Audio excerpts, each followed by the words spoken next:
किसान आंदोलन के चलते इन दिनों बीजेपी नेताओं के विरोध की खबरें प्रदेश भर से सामने आ रही है। राज्यसभा सांसद रामचंद्र जांगड़ा और केंद्रीय राज्य मंत्री रतन लाल कटारिया के बाद किसानों को जब भनक लगी कि शिक्षा मंत्री कंवरपाल गुर्जर पूर्व विधायक मक्खन सिंगला के आवास पर बीजेपी कार्यकर्ताओं के साथ बैठक करने आ रहे थे, तो तुरंत हाथों में काले झंडे लेकर बीजेपी नेता के आवास पर पहुंच गए। लेकिन मौके पर मौजूद पुलिस बल ने किसानों को आगे नहीं जाने दिया, जिसके चलते किसान लगातार नारेबाजी करते रहे और जब कंवरपाल गुर्जर वहां से गुजरे तो उन्हें काले झंडे दिखाए गए। ਅੱਜ ਸਾਨੂੰ ਜਿਵੇਂ ਪਤਾ ਲੱਗਿਆ ਕੰਵਰਪਾਲ ਗੁਰਜਰ ਅਸੀਂ ਬਾਬਜਨ ਟੋਲ ਪਲਾਜ਼ੇ ਤੇ ਬੈਠੇ ਸੀ, ਜਦੋਂ ਵੀ ਗੱਡੀ ਦੇਖੀ ਅਸੀਂ ਵੀ ਗੱਡੀ ਅੱਗੇ ਇੱਕ ਪਾਇਲਟ ਗੱਡੀ ਪਿੱਛੇ ਪਾਇਲਟ ਗੱਡੀ ਜਾ ਰਹੀ ਸੀ, ਉਦੋਂ ਸਾਨੂੰ ਭੜਕ ਲੱਗੀ ਵੀ ਕੋਈ ਨਾ ਕੋਈ ਆ ਰਿਹਾ ਹੈ। ਉਸੇ ਦੌਰਾਨ ਅਸੀਂ ਆਪਣੇ ਕਿਸਾਨ ਵੀਰਾਂ ਨੂੰ ਸਾਰੇ ਸ਼ਹਿਰ ਦੇ ਵਿੱਚ ਫੈਲਾਤਾ ਵੀ ਕਿੱਥੇ ਕੋਈ ਆ ਰਿਹਾ ਹੈ। ਸਾਨੂੰ ਪਤਾ ਚੱਲਿਆ ਵੀ ਇਹ ਮੱਖਣ ਲਾਲ ਸਿੰਗਲੇ ਦਾ ਜਿੱਥੇ ਸ਼ਰਾਬ ਦਾ ਠੇਕੇਦਾਰ ਦਾ ਆਫਿਸ ਹੈ ਉੱਥੇ ਕੰਵਰਪਾਲ ਗੁਰਜਰ ਆਇਆ। ਅਸੀਂ ਕੰਵਰਪਾਲ ਗੁਰਜਰ ਨੂੰ ਤਾਂ ਕਹਿਣਾ ਹੀ ਚਾਹੁੰਦੇ ਹਾਂ ਕਿ ਸਾਡੇ ਸ਼ਹਿਰ ਦਾ ਭਾਈਚਾਰਾ ਨਾ ਖਰਾਬ ਕਰੇ। ਇਸ ਦੇ ਨਾਲ ਮੱਖਣ ਲਾਲ ਸਿੰਗਲੇ ਨੂੰ ਵੀ ਚੇਤਾਵਨੀ ਦਿੰਦੇ ਹਾਂ ਵੀ ਤੁਸੀਂ ਇਹਨਾਂ ਨੂੰ ਆਪਣੇ ਆਫਿਸਾਂ 'ਚ ਬੁਲਾ ਕੇ ਤੇ ਜਿਹੜੇ ਸਾਡੇ ਕਿਸਾਨ ਮਜ਼ਦੂਰ ਸਾਥੀ ਦਿੱਲੀ ਦੀ ਬਰੂਹਾਂ ਤੇ ਬੈਠੇ ਨੇ ਆਪਣੇ ਹੱਕਾਂ ਦੀ ਜ਼ਮੀਨ ਦੀ ਲੜਾਈ ਦੇ ਲਈ ਉਹਨਾਂ ਦੇ ਜ਼ਖਮਾਂ ਤੇ ਨਮਕ ਨਾ ਛਿੜਕੋ। ਕਿਸਾਨ ਬਹੁਤ ਦੁਖੀ ਹੈ, ਅਸੀਂ ਸ਼ਾਂਤ ਹਾਂ ਸ਼ਾਂਤ ਰਵਾਂਗੇ, ਲੇਕਿਨ ਉਸ ਦਾ ਵੀ ਕੋਈ ਹੱਦ ਹੁੰਦੀ, ਕਿਸੇ ਸ਼ਾਂਤੀ ਦੀ ਵੀ ਹੱਦ ਹੁੰਦੀ ਹੈ। ਜਦੋਂ ਅਸੀਂ ਕਹਿੰਦੇ ਆ ਅਸੀਂ ਕੋਈ ਵੀ ਕਿਸੇ ਵੀ ਤਰ੍ਹਾਂ ਦਾ ਕੋਈ ਹੜਦੰਗ ਨਹੀਂ ਮਚਾਉਂਦੇ, ਅਸੀਂ ਬੜੇ ਸ਼ਾਂਤ ਤਰੀਕੇ ਨਾਲ ਵਿਰੋਧ ਕਰਦੇ ਹਾਂ, ਲੇਕਿਨ ਅਸੀਂ ਜਿੰਨਾ ਚਿਰ ਇਹ ਗੂੰਗੀ ਬਹਿਰੀ ਸਰਕਾਰ ਤਿੰਨੋਂ ਕਾਲੇ ਕਾਨੂੰਨ ਰੱਦ ਨਹੀਂ ਕਰਦੀ, MSP ਗਰੰਟੀ ਕਾਨੂੰਨ ਨਹੀਂ ਬਣਾਉਂਦੀ, ਉਨੀ ਦੇਰ ਤੱਕ ਹਰਿਆਣਾ ਦੇ ਵਿੱਚ ਕਿਸੇ ਵੀ ਸਰਕਾਰੀ ਮੰਤਰੀ ਦਾ ਜਾਂ ਨੇਤਾ ਦਾ ਕੋਈ ਅਸੀਂ ਪ੍ਰੋਗਰਾਮ ਨਹੀਂ ਹੋਣ ਦੇਵਾਂਗੇ, ਕਿਉਂਕਿ ਇਹ ਸਾਡੀਆਂ ਗੱਲਾਂ ਨਹੀਂ ਮੰਨ ਰਹੇ। ਸਾਡੇ ਜੋ ਹੱਕਾਂ ਦੇ ਲਈ ਇਸ ਲੜਾਈ ਲੜ ਰਹੇ ਆ ਜ਼ਮੀਨ ਨੂੰ ਤੇ ਜ਼ਮੀਨ ਨੂੰ ਬਚਾਉਣ ਵਾਸਤੇ, ਉਸ ਦੇ ਵਿੱਚ ਅਣਗਹਿਲੀ ਵਰਤ ਰਹੇ ਆ।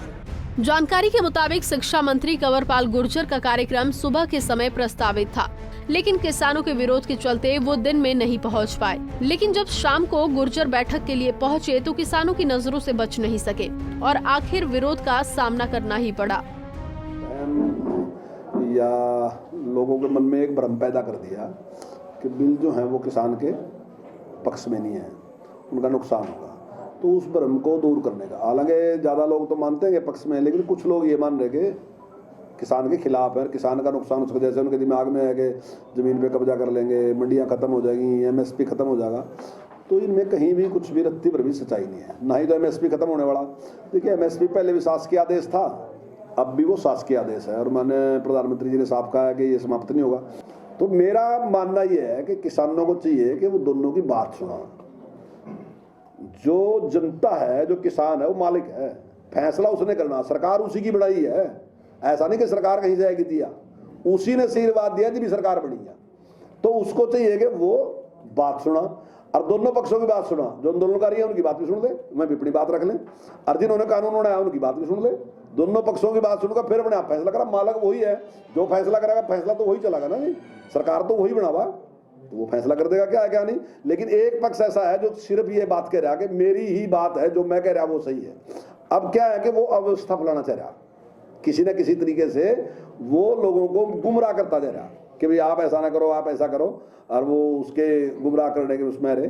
लेकिन जब किसान ठंडे दिमाग से सोचेगा तो निश्चित तौर से उसको पता चलेगा कि ये बिल 100% उसके हित में है, और उसका पता तब चलेगा जब दोनों पक्षों की बात सुनेगा। अगर वो ऐसे ही विरोध करता रहा तो उसने पता चलने का ही नहीं है, कैसे पता चलेगा। सर यानी आपकी पार्टी असमर्थ है किसानों को समझाने में? नहीं, हमारी पार्टी सामर्थ है, लेकिन कई बार देखिए दो चीजें हैं इसमें, सामर्थ और असमर्थ में एक बात, दो चीजें हैं। जब हम समझाएंगे, कुछ तो लोग ऐसे हैं, मान लीजिए कोई व्यक्ति सो रहा, उसको हम जगह इसका, लेकिन जागते को कैसे जगह, जाग रहा पर वो कहमत सो रहा। इस दौरान शिक्षा मंत्री ने एक बार फिर से कृषि कानूनों की तारीफ की, तो वहीं किसानों ने फिर से शिक्षा मंत्री और बीजेपी नेताओं को चेतावनी दी है कि किसान आंदोलन के बीच इस तरह के कार्यक्रम करके माहौल खराब न करे। बता दें कि किसान लगातार अपनी मांगों को लेकर आंदोलन कर रहे हैं, लेकिन अभी तक सरकार और किसानों के बीच सहमति नहीं बन पाई है, जिसके चलते किसान बीजेपी और JJP नेताओं का विरोध करते हुए दिखाई दे रहे हैं। सिरसा से सतनाम सिंह, पंजाब केसरी TV।